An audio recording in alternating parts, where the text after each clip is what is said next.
We've all experienced something like this before. You met someone in an almost serendipitous way. Maybe you met in a coffee shop, a yoga class, or through mutual friends. How doesn't matter so much as the connection. Instantly, your eyes met and you were hit with this electricity between you. In this moment of imprinting, you both felt drawn to each other. This initial attraction developed over days, weeks, or months into a deeper connection.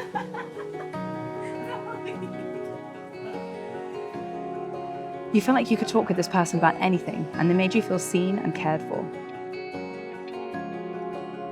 And then, one day, everything changed.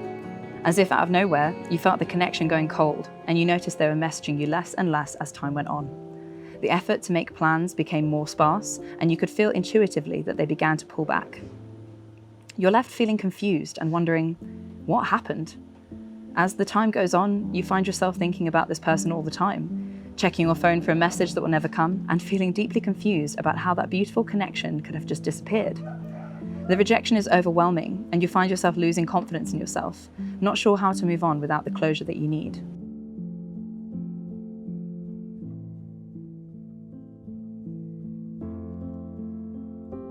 We have all experienced a rejection like this at some point in our lives. It can be very painful, it can be very frustrating because we are left feeling confused and not knowing really what happened.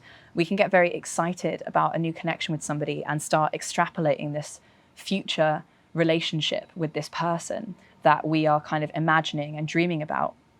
And when these things come to an end, we feel the need to understand why. We are just going to keep waiting and waiting and waiting, hoping that they're going to come along and give us the closure that we want, to tell us why they stopped speaking to us, why did they ghost us, why did it go cold. That need to understand why, it comes from a place of needing validation from that person that it's nothing that's wrong with you and that it's not your fault. You want to know that the reason that they've left is not something that's going to hurt your confidence in yourself. And I think that need for closure is oftentimes quite overrated because it means that you're relying on external circumstances to dictate to you how you see yourself and how you see your own sense of self-worth. And I think ultimately when we go through these rejections, it's okay to feel how you're feeling right now when you're missing that person and you're ultimately missing the relationship that you pictured in your life that now you're thinking probably isn't going to materialize. But I truly believe that we need to be working to a place where we have the self-love and the self-confidence and we understand our worth to the point that we don't need somebody else to tell us and validate us that they're there or they're not there because we're great. We should know already that we are great. We have a lot to offer in a relationship, and somebody that's going to choose to stick around and get to know us on a deep level is somebody who's very lucky. And we need to be able to realize that in ourselves, that whoever ends up with us is lucky. And we should be picking someone also that we're very lucky to end up with. And ultimately, you want to be spending time with people who are willing to make time for you equally and who are going to meet you halfway. You don't want to be investing all of your time and energy in someone who's not really going to be meeting you in the middle and showing you equally that they have the same level of interest and that they want to develop that relationship with you further. When getting over a rejection like this, the first step that's really important is to make space for those emotions. Allow yourself to feel what you feel and allow yourself to process the rejection. After we've gone through that process of allowing ourselves to feel those emotions of the sadness or the disappointment or the frustration, we then need to move on to giving ourselves an opportunity to create closure within ourselves. Expecting that that person is going to come back and give you closure and explain to you why they disappeared, it's not going to happen most of the time. And even if you do go to them and you try and ask them what happened, oftentimes might not be something that really helps you to get over the situation. So the way that we can begin to give ourselves that closure is by applying this mindset shift of recognizing that ultimately the person that we want to be with is somebody who wants to give us that same amount of time, attention, and energy to develop a relationship together.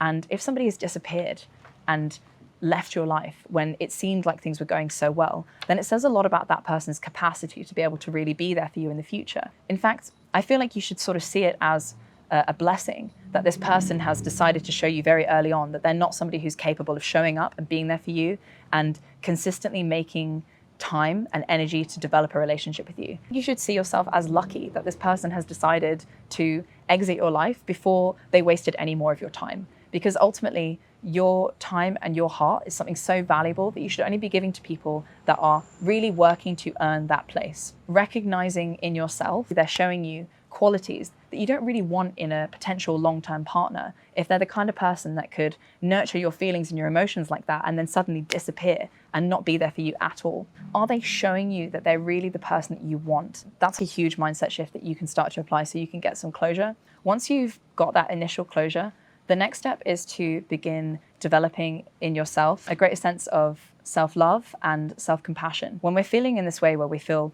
rejected and we need that closure and that validation, it ultimately speaks to the fact that there's something missing within ourselves that we need to be developing. When you know your worth and you have a true sense of self-love, you know that anybody who gets you is really lucky. The people that are in your life are lucky, and you have a life that you are really fulfilled with, and you really want somebody to put in time and energy to deserve for you to take time out of that life so you can spend it with them.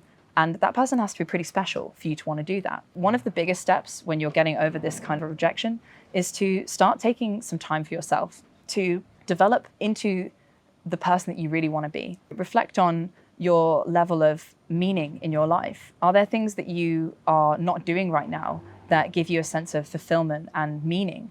You need that sense of purpose to allow you to recognize that this person that you're putting all your time and energy in isn't really all that important. When you have other things going on in your life that make you feel fulfilled and excited, you're no longer looking to these external circumstances to validate you. Instead, you're finding that you in yourself, in your life, you're giving yourself that validation because you're creating a life for yourself that makes you feel truly fulfilled and like you have a deep sense of purpose. Maybe you have a passion project that you're picking up. Maybe you are creative and you want to start working on learning an instrument or writing or painting more. Maybe you have a social circle of friends that you haven't really been spending much time with recently. Or perhaps you have things that you want to explore, things that you want to learn. When you start to implement all of these hobbies and passions into your life that really make you feel fulfilled and show yourself that you are progressing, that you're growing, you start to see confidence in yourself that you're building on something that is very much an independent individual journey where you're developing yourself. And that process of developing yourself allows you to really start to build confidence. I invite you to take some time to start really developing your life and learning to love your life as an independent thing that you can be proud of. And in that process of learning to be healthier, learning to be happier, tapping into sides of yourself that maybe you haven't been giving enough time and attention to, you start to develop a greater sense of self-confidence because you're showing yourself that you can create this amazing life for yourself wherever you go. And this also has an added knock-on effect that when you start doing more things that you're passionate about, and going to classes and trying new hobbies or going to new places, meeting new people, you're putting yourself in a position to meet people who are like you, who have similar interests to you. And it also puts you in a position where you can then start coming from a place of abundance when it comes to your romantic life.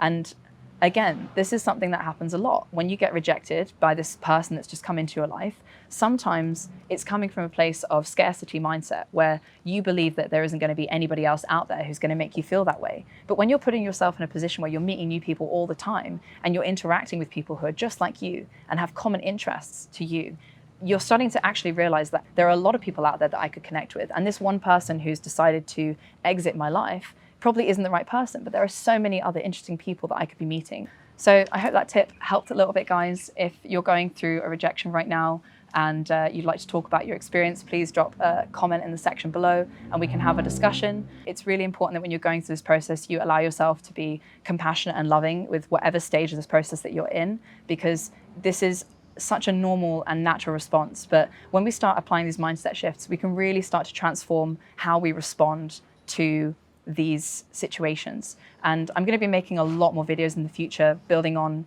these core principles of developing real self-love and self-confidence, because there is a lot to talk about there. But the ultimate goal is to come from a place of so much confidence and self-love that these experiences don't hurt us that much because we already know our worth and we know that we deserve to have that investment and fulfillment from our interactions that we get ourselves into. If you guys want to keep up with my channel and see more videos on this sort of topic of developing confidence and self-love and to be developing a life for yourself that you can be truly proud of, then hit subscribe and check out all my future videos. I'm going to be posting a lot more videos with this sort of content in the coming months. So stay tuned, and I'd love to have you as a part of this community. I always appreciate your time and attention, and I'm really excited to be growing with you and going on this journey with you. Thanks so much for watching, and I'll see you in the next video. Bye.